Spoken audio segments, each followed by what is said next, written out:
Cari fratelli e sorelle, buongiorno. Chers frères et sœurs, bonjour. Nous écoutons la catéchèse du pape François à Rome le 26 février 2020. Aujourd'hui, mercredi des Cendres, nous commençons notre chemin de Carême. Un chemin de 40 jours vers la Pâque, vers le cœur de l'année liturgique et de la foi. Il s'agit d'un chemin qui suit le chemin de Jésus, lui qui, au début de son ministère, se retire 40 jours pour prier et jeûner, tenté par le diable au désert.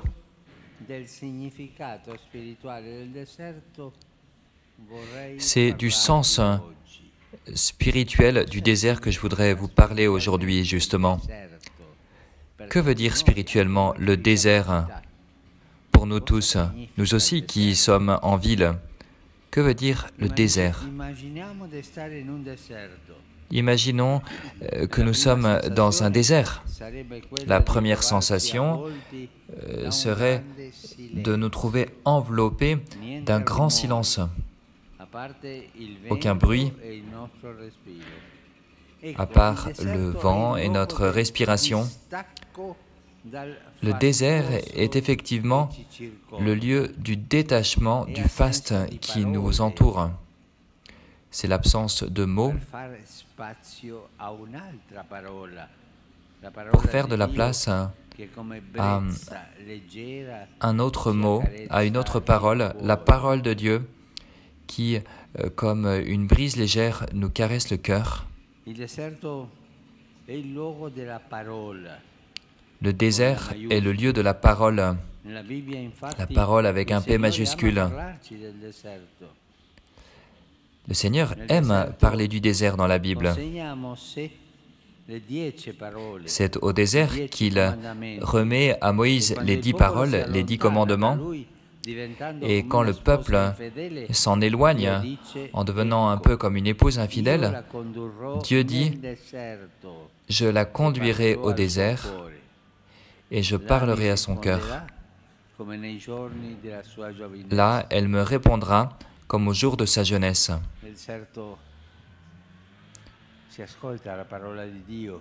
Au désert, on écoute la parole de Dieu. Cette parole qui est comme un son léger. Le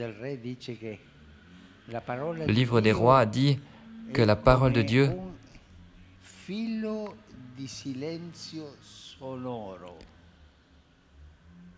est comme un fil de silence sonore. Au désert, on retrouve l'intimité avec Dieu, l'amour du Seigneur. Jésus aimait se retirer à différents moments de la journée dans des lieux déserts pour prier. Il nous a appris comment rechercher le Père qui nous parle dans le silence.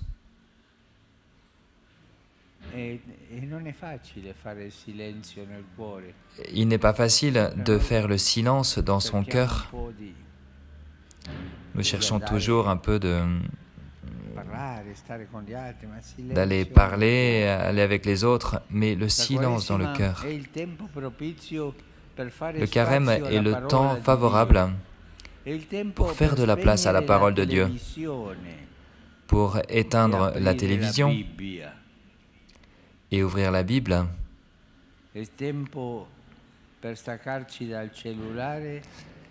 C'est le temps pour se détacher du téléphone portable et se connecter à l'Évangile. Quand j'étais enfant, bien sûr, il n'y avait pas de télévision, mais nous avions l'habitude de ne pas écouter la radio pendant le carême, car le carême, c'est le désert.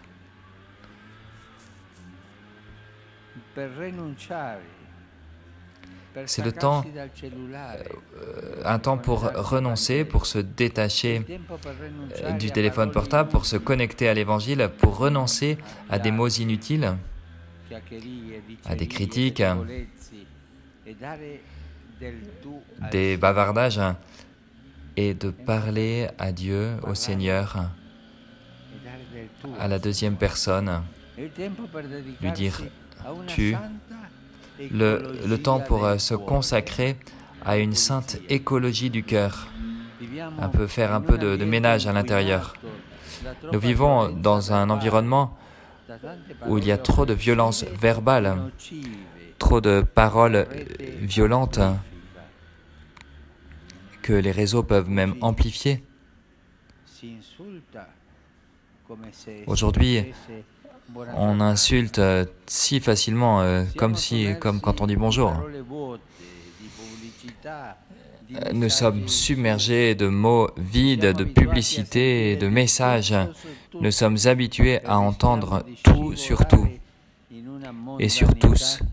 Et nous risquons de glisser dans une mondanité qui nous atrophie le cœur. Et il n'y a pas de bypass pour guérir cela. Il n'y a que le silence.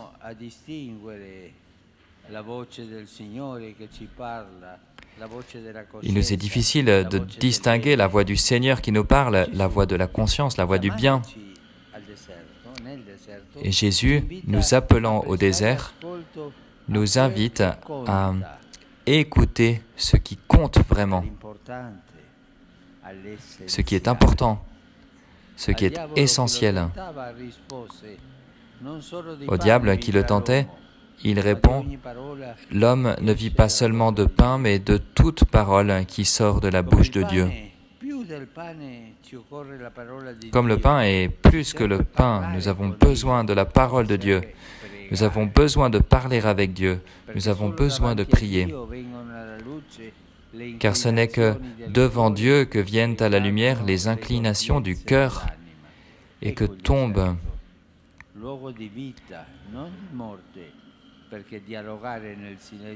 les duplicités de l'âme.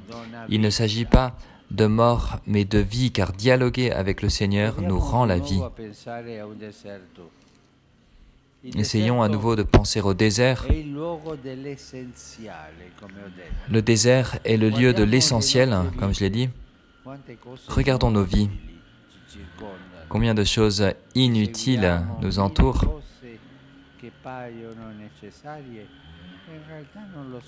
Il y a 1000 choses qui nous semblent nécessaires, mais qui en réalité ne le sont pas. Et cela nous ferait tellement de bien de nous libérer de réalités superflues pour redécouvrir ce qui compte, pour retrouver les visages de ceux qui nous sont proches. Là aussi, Jésus nous donne l'exemple en jeûnant. Jeûner, c'est savoir renoncer aux choses vaines, superflues, pour aller à l'essentiel. Jeûner, ce n'est pas seulement maigrir. Jeûner, c'est aller à l'essentiel et rechercher la beauté d'une vie plus simple. Le désert, finalement, est le lieu de la solitude. Aujourd'hui encore, très proche de nous, il y a beaucoup de déserts, beaucoup de personnes seules, des personnes seules et abandonnées, des pauvres, des personnes âgées qui sont proches de nous et qui vivent dans le silence sans faire de bruit, marginalisés et écartés.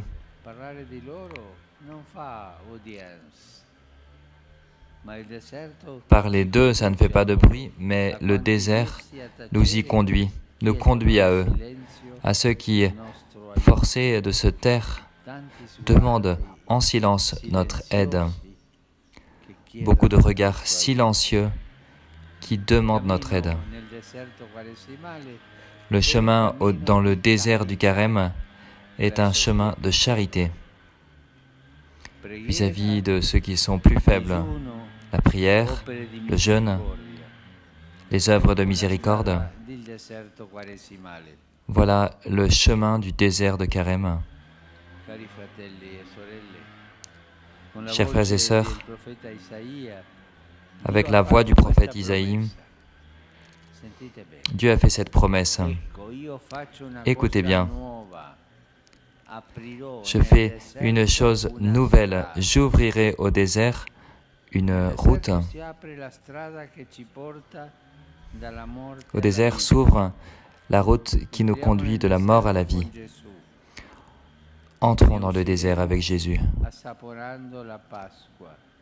Nous en sortirons en goûtant la Pâque, la puissance de l'amour de Dieu qui renouvelle notre vie. Ainsi, il pourra nous arriver comme les déserts qui fleurissent au printemps en faisant germer de rien des semences et des plantes. Courage, entrons dans ce désert du Carême. Suivons Jésus au désert. Avec lui, nos déserts pourront fleurir. Merci.